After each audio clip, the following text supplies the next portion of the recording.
exhausted. I took so many photos. How many was that? 2,000? 4,000? On 2 bodies? Wait, no, I used 3. Now what do I do with them? I'm not going home. I gotta head to that next wedding tomorrow. What if something happens before I get there?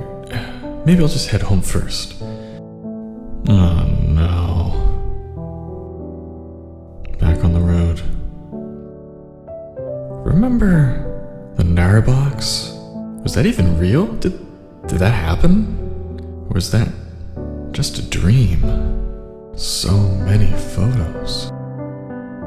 I could just bring my laptop, leave it in the car. No, that's ridiculous. That thing's expensive. I still don't feel better. My files are just on these little bits of plastic inside my camera. Can I even be sure that they're there?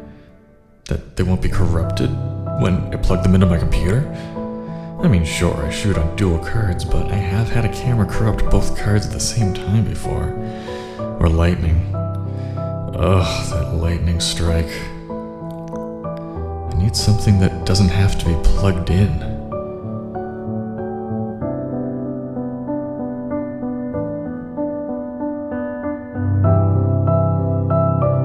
What if I just mail the cards home right now? Wait, that doesn't even make sense. Or I need some fresh air. To touch grass. Maybe that'll make me feel better.